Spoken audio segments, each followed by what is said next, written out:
જે દાદાના શબ્દો આવશે, જે દાદા મને આપશે એ હું તમને પીરસીશ. પણ આ બધા જે કોઈ આયા એ ક્યાંક ને ક્યાંક કોઈ સંસ્થાવાળા, કોઈ ફોનના માધ્યમથી દાદા નકર તમે ક્યાંક ને ક્યાંક તો જોરાવો તો જ્યાં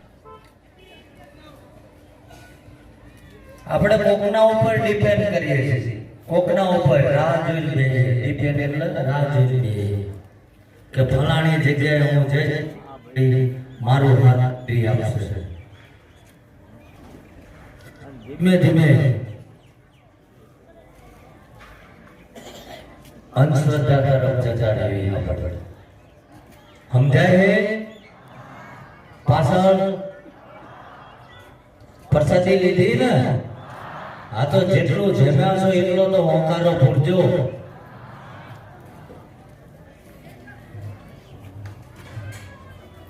બધાને ખબર છે ભાઈ કે મારો કોઈનો વિરોધ નથી, અને જગત શું કરે છે, અમારા માટે શું વિચારે છે એની અમને કોઈ પરવા નથી.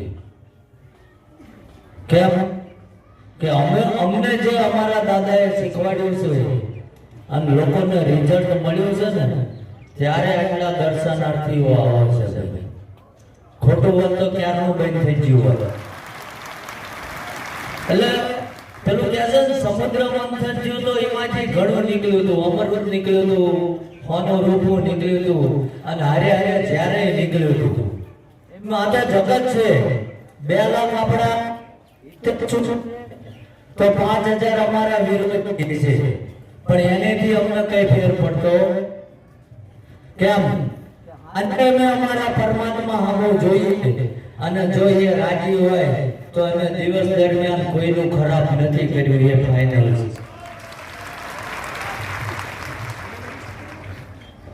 એટલે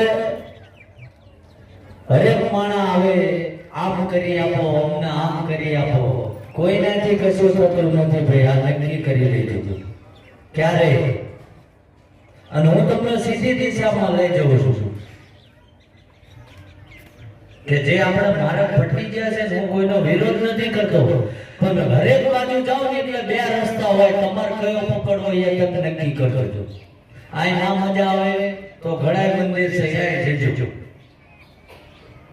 સમજાય? હવે રોજ દાડો ઉગે ને એટલો માણસ ક્યારે આવતું હોય છે? અને તમે જુઓ કે આ એરિયા એ બધા નોકરી ધંધા વાળા છે. રોજે રોજની સેવા લખેલી છે. પાર્કિંગ થી લઈને તમે પ્રસાદીની થાળી લો ને, ક્યાંય કોઈ તમારી પાસે 5 રૂપિયા માંગ્યા હોય તો કહો. એક માણસ બતાવો, કોઈ એવું કહી દો કે એક માણસે અમને એવું કીધું, ગામવાળાએ કે સ્વયંસેવકે કે ભાઈ મને 200 રૂપિયા આપો, હું બાપુ ડાયરેક્ટ તમને મળાઈ દઉં. લાવો છે. અને આપણે બધે જીયા શું થાય એ બધાને બધી ખબર છે. દર્શન કરવાના 200 રૂપિયા છે.